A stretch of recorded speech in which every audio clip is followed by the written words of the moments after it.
प्रिय विद्यार्थियों, आज का हमारा व्याख्यान मैसूर आंगल संबंध, जो कि पिछला व्याख्यान हमने पार्ट 1 और ये हमारा व्याख्यान मैसूर आंगल संबंध का पार्ट 2 है। पार्ट 1 में हमने हैदर अली का उत्थान और मैसूर की राजनीतिक अवस्था, दूसरी राजनीतिक शक्तियाँ, चाहे अंग्रेज़ हो, चाहे मराठा हो, चाहे हैदराबाद का निज़ाम हो, उन सब का दृष्टिकोण, हैदर अली और मराठों के बीच में जो युद्ध हुआ, संधि हुई, वो सब हमने पिछले व्याख्यान में किया था।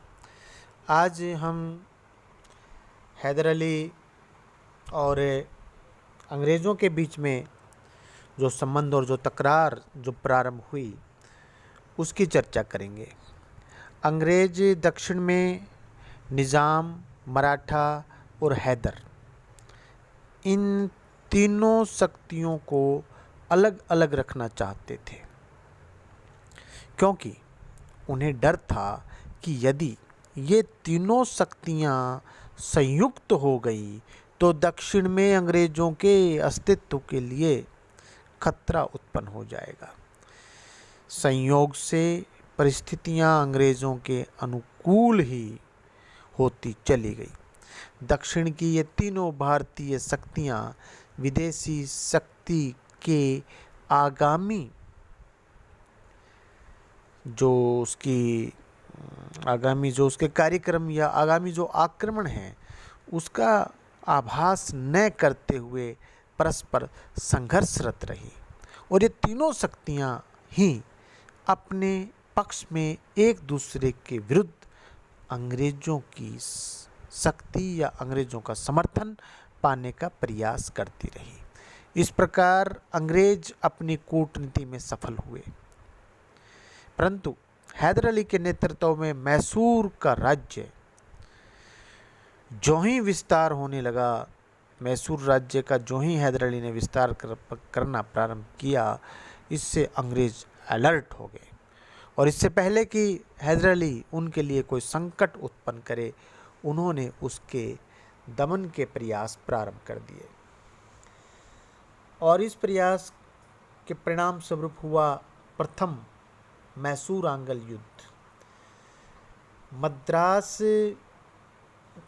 द्वारा दक्षिण की राजनीति में भाग लेने के कारण प्रथम आंगल मैसूर युद्ध हुआ।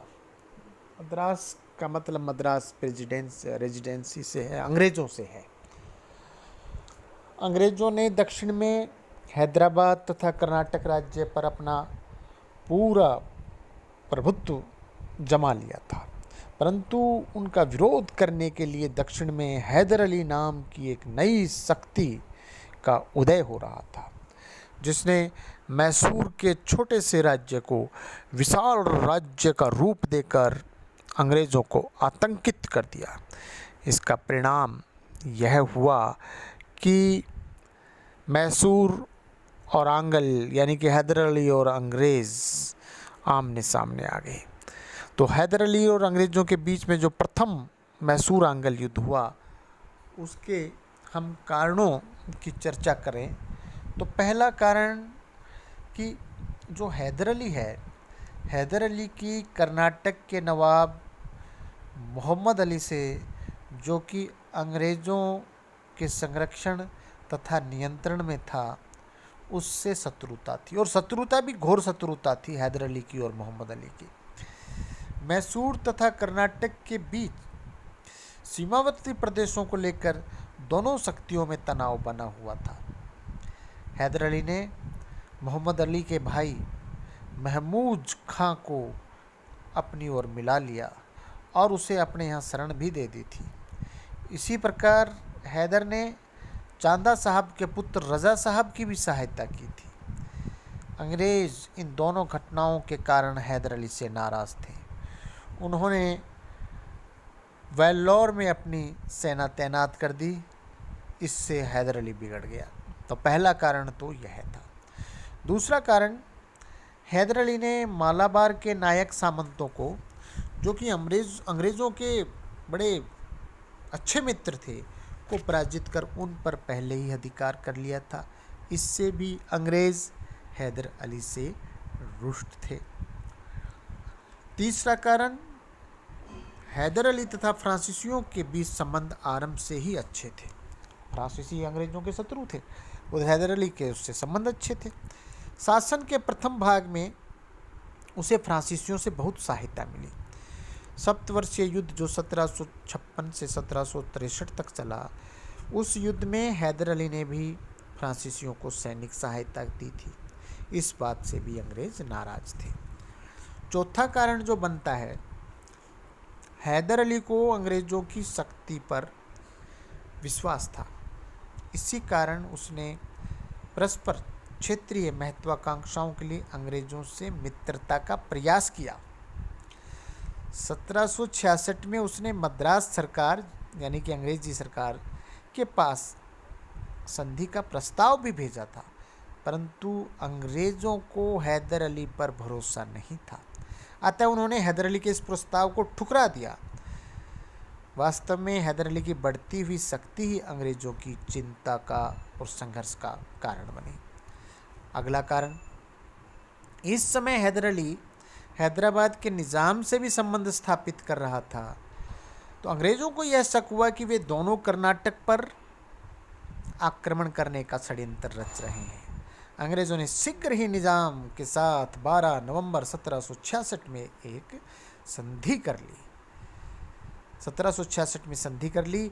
मराठे भी इस संधि में सम्मिलित हो गए, क्योंकि पेशवा माधवराय अंग्रेज़ों से पहले ही संधि कर चुका था।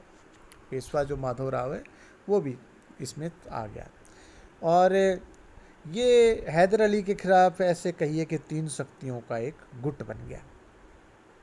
छठा जो कारण है, हैदर अली फ्रांसीसियों से लगातार संबंध बनाए रखने के लिए समुद्री मार्ग लेना चाहता था। अंग्रेज उसके इस इरादे को जानते थे, इसीलिए उन्होंने माही और गुंटूर पर अधिकार कर लिया। इस कारण भी हैदर अली अंग्रेज़ों से नाराज था। अब यूँ कहें कि हैदर अली ने इस कठिन परिस्थिति में धैर्य से काम लिया। इतने कारण हो गए, लेकिन हैदर अली अभी भी धैर्य से काम ले रहा है। इससे सिद्ध होता है कि वह एक कुशल सेना नायक के साथ साथ एक डिप्लोमेटिक नेता भी था। वह जानता था कि दक्षिण की तीन शक्तियां अचानक उसके विरुद्ध संगठित हो गई हैं, जिसका मुकाबला वह अपनी अकेली सेना के द्वारा नहीं कर सकता। अतः उसने कूटनीति का जवाब कूटनीति से देना उचित समझा, और शीघ्र ही राज्य की बिगड़ती हुई स्थिति पर उसने नियंत्रण पा लिया। उसने सबसे पहले मराठों को 35 लाख रुपया देकर इस गुट से अलग किया। इस प्रकार हैदर अली के विरुद्ध बनाया गया गुट कमज़ोर हो गया। तो ये युद्ध के कारण और जो गुट बना। अब हम यदि युद्ध की घटनाएं करें कि किस प्रकार से दोनों शक्तियां युद्ध की तरफ बढ़ी, उपयुक्त कारणों से हम यह तो स्पष्ट हो गया है कि हैदर अली और अंग्रेज़ों के मध्य संबंध इतने कटु हो गए कि उनमें एक दिन युद्ध होना अवश्यभावी हो गया था। 1767 में निज़ाम तथा अंग्रेज़ों ने मिलकर मैसूर पर आक्रमण किया। निज़ाम को हैदर अली ने उत्तरी सरकार दिलाने का, जो उत्तर का जो हिस्सा है, दिलाने का आश्वासन दे दिया। इससे निज़ाम भी अंग्रेज़ों से अलग हो गए। अब अंग्रेज़ों को अकेले हैदर अली से लोहा लेना पड़ा। मद्रास के सर्वोच्च जनरल स्मिथ व कर्नल वुड की संयुक्त सेनाओं ने त्रिनोमाली के स्थान पर हैदर व निज़ाम की संयुक्त सेनाओं को पराजित किया। अंग्रेज़ों की इन सफलताओं को देखकर निज़ाम ने हैदर अली का साथ छोड़ दिया और 22 मार्च 1768 को अंग्रेज़ों से मैत्री कर ली। निज़ाम ने इस संधि के अनुसार हैदर अली को विद्रोही घोषित किया तथा उसने मालाबार तट पर हैदर के प्रदेशों पर आक्रमण करना प्रारंभ कर दिया। परंतु इसी अंतराल में हैदर अली का पुत्र टीपू सुल्तान, देखिए टीपू सुल्तान की एंट्री हो गई है, टीपू सुल्तान भी वहाँ सेना सहित पहुँच गया। उसने मैंगलोर पर आक्रमण कर 11 मई 1768 को वहाँ से अंग्रेज़ों को भगा दिया। उधर स्मिथ, अंग्रेज जो सेना नायक है, तथा वुड ने भी हैदर के कई प्रदेशों पर अधिकार करने में सफलता प्राप्त कर ली। इस पर हैदर ने अंग्रेज़ों के साथ संधि का प्रस्ताव भेजा। अंग्रेज़ों ने संधि में कठोर शर्तें थोपने का प्रयास किया। हैदर उन कठोर शर्तों को स्वीकार नहीं कर सका। इन परिस्थितियों में भी हैदर अली घबराया नहीं और उसने धैर्य व वीरता से अंग्रेजी सेनाओं पर धावा बोलना प्रारंभ कर दिया। अब अंग्रेजी सेना निरंतर पराजित हो रही थी। अंग्रेज जो एडमिनिस्ट्रेशन है उन्होंने स्मिथ को बुला लिया और सेना की कमान पूर्णतः वुड को, जो दूसरा सेना नायक था, उसको संभलवा दी। परंतु अंग्रेज़ों की पराजय विजय में परिणित नहीं हो सकी। इस पर जनवरी 1769 को अंग्रेज़ जो एडमिनिस्ट्रेटर्स हैं उन्होंने स्मिथ को पुनः युद्ध के मैदान में भेजा, परंतु वह भी निरंतर हैदर की सेना से पराजित होता चला गया। हैदर अली मद्रास के समीप पहुंच गया। मद्रास सरकार मद्रास की संधि करने को विवश हो गई। संधि की प्रमुख धाराएं निम्न प्रकार से हैं। अब हैदर अली का पलड़ा भारी है। हैदर अली लगातार अंग्रेज़ों को पराजित कर रहा है और जीतता हुआ अंग्रेज़ों का जो मुख्यालय है मद्रास तक पहुंच गया और अंग्रेज़ों को संधि के लिए विवश होना पड़ा, जिसे मद्रास की संधि कहा जाता है, जो 4 अप्रैल 1767 को दोनों पक्षों के बीच में हुई। पहला, दोनों शक्तियों ने एक दूसरे के विजित प्रदेश लौटा दिए, परंतु हैदर ने करूर व उसके समीप के प्रदेश अपने अधिकार में ही रखे। ये पहली धारा थी संधि की कि लौटाए प्रदेश दोनों ने एक दूसरे को, परंतु हैदर ने करूर व उसके समीप के प्रदेश रखे। दूसरा, क्षतिपूर्ति के रूप में अंग्रेज़ों को बहुत सा धन हैदर अली को देना पड़ा। अंग्रेज़ों ने हैदर अली को कैश दिया क्योंकि हैदर अली ने मुआवजा मांगा। तीसरा, दोनों शक्तियों ने एक दूसरे के युद्धबंदी वापस कर दिए। बहुत बढ़िया। चौथा, युद्ध के समय बम्बई सरकार ने हैदर अली के कुछ जलपोत, उसके जो समुद्री कुछ जो लड़ाकू हैं जहाज, वो अपने अधिकार में ले लिए थे और उसके बदले हैदर को कोलार का भंडार दे दिया। ठीक है, युद्ध के समय अंग्रेज़ों ने हैदर अली के कुछ जलपोत पर अधिकार कर लिया था, तो संधि में क्या किया कि उसके बदले हैदर को कोलार का जो है वो प्रदेश दे दिया। पांचवा और अंतिम जो प्रावधान है संधि का वह यह है कि दोनों पक्षों ने तीसरी शक्ति के आक्रमण पर एक दूसरे की सहायता देने का वचन भी दिया। ये इस प्रकार से दोनों पक्षों के बीच में संधि हो गई। संधि की यदि हम समीक्षा करें तो निसंदेह 1769 में दोनों पक्षों ने संधि अवश्य कर ली थी, परंतु इस संधि से कोई भी पक्ष संतुष्ट नहीं था। दोनों ही पक्ष संधि करने को विवश थे क्योंकि उनकी सैनिक तैयारियां जवाब दे चुकी थीं। एक प्रकार से यह संधि दोनों ओर से रक्षात्मक तरीके में की गई थी, इसीलिए कंपनी के संचालकों ने इसकी कटु आलोचना की। निज़ाम के विश्वासघात से हैदर अली के धैर्य में कमी नहीं आई थी। उसने उत्साह के साथ शत्रु का सामना किया।